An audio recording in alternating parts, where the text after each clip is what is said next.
அனைவருக்கும் வணக்கம். அச்சம், மடம் இதுக்கு ரெண்டுத்துக்கும் அடுத்தபடியாக மூன்றாவதாக பெண்களுக்குரிய குணநலன்களாக சொல்லப்படுறது நாணம். நாணம் அப்படின்னா பெண்களுக்கே உரித்தான நளினம், அழகு, இதை குறிப்பிட்டு தான் நாணம். இதுதான் தொல்காப்பியர் குறிப்பிட்டிருக்காரு.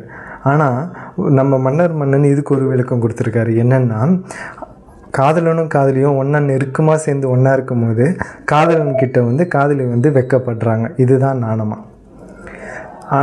ஆகையால் இவர் என்ன சொல்ல வர்றாருன்னா, இந்த ஒரு நிகழ்ச்சி, அதாவது காதலனும் காதலியும் ஒன்றா சேர்ந்து இருக்கிறதுனால இது கூட காதலி வெளிப்படுத்துகிற உணர்ச்சிக்கு தான் இது எல்லாமே. இந்த மூணும் இதுதான் தொல்காப்பியர் சொல்லியிருக்காரு.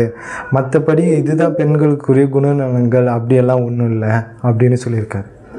தொல்காப்பியர் தெளிவாக இது 2 வரியில் சொல்லியிருக்காரு. அச்சம், மடம், நாணமும் முந்துறுதல் நிச்சமும் பெண்பார்க்குரிய என்பர்.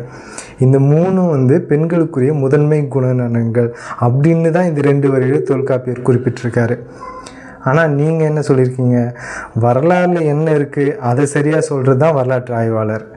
உங்கள் இஷ்டத்துக்கு தோன்றது, நீங்கள் உருட்டுறதெல்லாம் சொல்கிறது வரலாற்று ஆய்வாளர் கிடையாது. அது யார் வேணால் சொல்லிட்டு போகலாம். தயவுசெய்து மக்கள் புரிஞ்சுக்கணும். யாரோ ஒருத்தர் வரலாற்று ஆய்வாளர்னு சொல்லிட்டா 4 வார்த்தை செந்தமிழில் பேசிட்டா உடனே அவருக்கு ஃபயர் விடுறது, அப்படியே தலையில் தூக்கி வச்சு கொண்டாடுறது, தயவுசெய்து இதெல்லாம் பண்ணாதீங்க.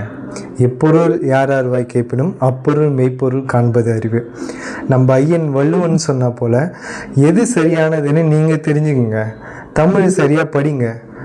எது சரியானது அப்படின்னு புரிஞ்சுக்க பாருங்கள்.